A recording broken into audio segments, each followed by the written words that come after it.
could be ugly, it don't matter. If you're rich, for some reason you're more attractive. For some reason. I think any comedian can make a joke about absolutely, and I mean this wholeheartedly, absolutely anything, as long as you can make it funny and deliver it funny. Okay. You can cover up permanent BO with a thick hoodie and a jacket maybe, yeah? The height ain't gonna do me. What am I gonna do? Like, nah, be tall and can't afford, be tall and can't even afford Jordans. Yeah, they're looking at me, he's tall, but look at his plimsolls. Why would I?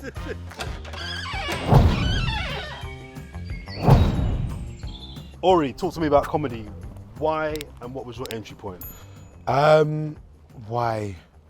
When you're younger at school, to be popular, you got to be either one or two things: is attractive or funny, and you don't really get a choice of the first one.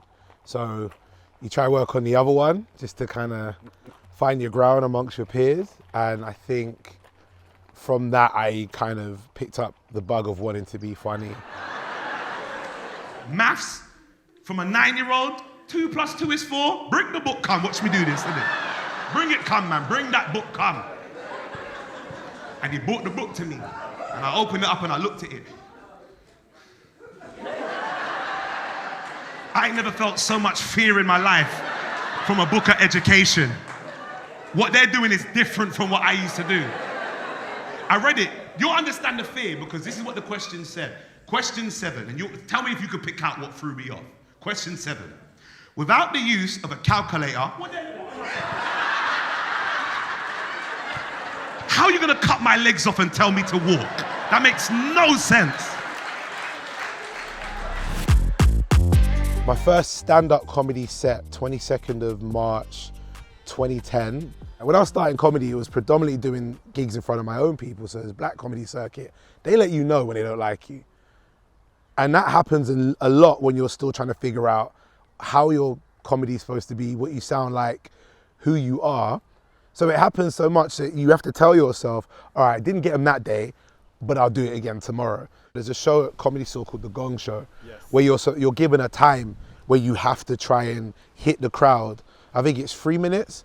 And if they don't like you, you get like members of the crowd that will hold their hands up and go, like, don't want him, get him off. There'll be one person, then a second person, then a third person. Once that's done, you're gonged off. I think I lasted about 1 minute and 40 something seconds, the only time that I ever did it. So in my eyes, I bombed, innit? And it hurts more because you're not just bombing, you hear this gong going, doing, get off, bruv. By its nature, that show is meant to, I mean, the crowd want you to die. That's the idea when they come down. Oh, mate, they're ruthless. My sister, for example, she's one person I've been really looking at because she's not like, she's a couple years older than me, but the difference is she's a parent, I'm not, right? Does anyone here have kids? Parents, make some noise? So you'll understand this. Didn't the whole pandemic let you know it's not the teachers? Your child is a prick. Your child, who gave birth to this spawn of Satan? This demon I never knew. Because you didn't realize the kids were at school, the teachers were saving their life because you want to kill this little dickhead. You didn't know your child until you had to really look after your child all through the day.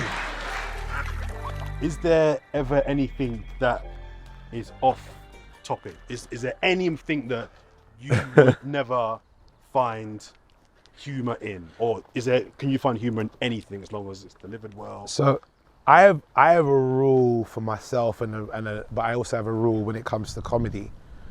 I think any comedian can make a joke about absolutely, and I mean this wholeheartedly, absolutely anything, as long as you can make it funny and deliver it funny. Okay.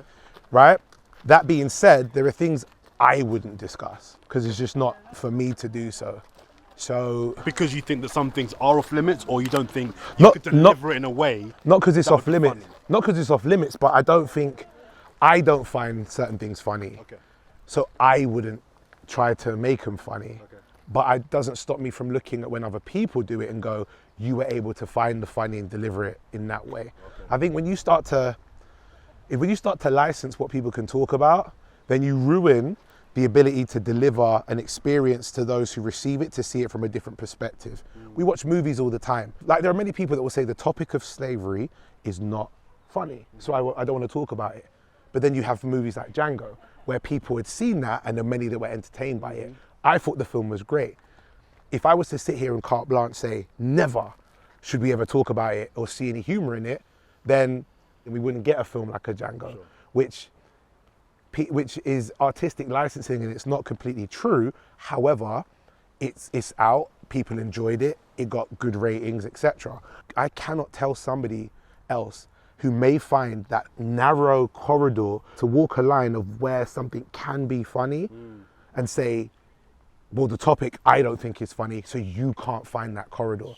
Just trying to be offensive isn't always funny, but there is funny that you can find in offense, and there's also knowledge you can find if you're willing to offend people and then come to conversation.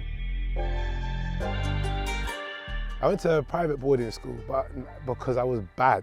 I would have probably lost some opportunities in life because I may have been easily influenced by the wrong crowd. So mum did the investment from young, so she wouldn't have to worry about me when I was older. And I learned German at school, and I also went skiing with my school when I was younger. Look at you, all phone up and everything in the front row as well. You two, go to Dan Gargan in the front row as well. Who put the criminals up here so I could get intimidated? What's going on? I can't say nothing about my man. Blood, this guy is intimidated. He got two yellow around him as well. He's got his security over there. Every one of them barling as well. Look at them. Look at, no one likes you. That's why you're not up front. Shut up. Stay where you are. Aurie, I've got some quick fire questions to fire at you. Okay. Last time you cried? At the end of the Super Mario Brothers movie, I stood up and clapped and said, this, for me, killer. That was when I was in the cinema when it came out a couple months ago. And I am not afraid, why are you laughing? I'm not afraid to say that, you know. That film touched every nostalgia bone in my body. That film, I stood up, I'm a gamer. So for me, I stood up and literally, I was like, yeah, this for me. And a couple of tears dropped out my eyes. Richard Pryor or Eddie Murphy? Eddie. Pryor was dope. Pryor was a template for Eddie, but Eddie took that and then was able to go a hell of a lot further. When it comes to his impact for me, culturally, it's gonna be Eddie of the two. Even though I really rate Richard. Would you rather be short, rich and ugly? Yes. Or tall, smart, but forever poor? Oh wow, the smarts and the tall one. I don't care about the height thing. Really? No, it's not me who does. I got so many friends that are shorter than me that are comfortable and confident. I don't know. I'm gonna go with short, rich, and ugly. Short, rich, and ugly. If I'm gonna pick any of the two, I don't care about the height. No, it's only, brother. But what's height gonna get you if you can't make money off of it? And imagine you're smart and you still can't make money.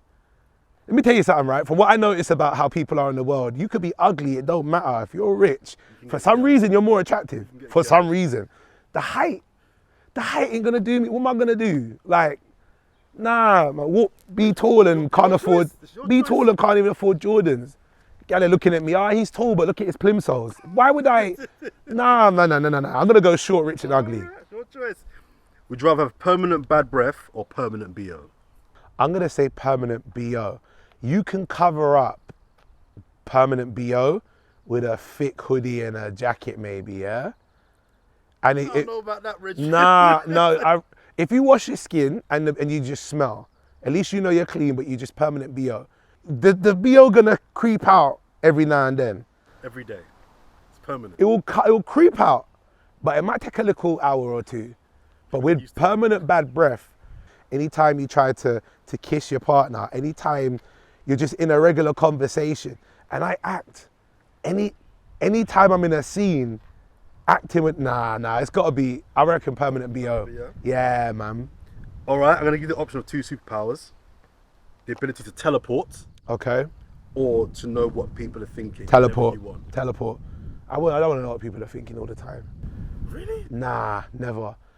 So one of the most beautiful things in life is what you don't know. Like, imagine how you'd live if you knew what day you was gonna die.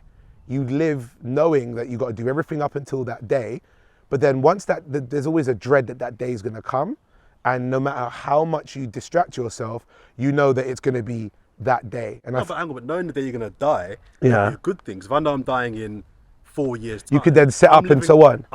I'm living every day like I've got 4 years left. Okay, so whilst I hear that, imagine you get to a week before, right? And there's things you haven't done because you know when you're gonna die. Yeah. It don't. You try to cram everything. You're gonna get to hours before. I don't want to live my life worrying about knowing what's gonna come, knowing when it's gonna come. And I think when it comes to knowing about what people are thinking, imagine I'm here. Probably of everyone that's here, like everyone's probably enjoying the interview and so on. One or two of you are sitting there, this guy ain't funny. I don't want to know that.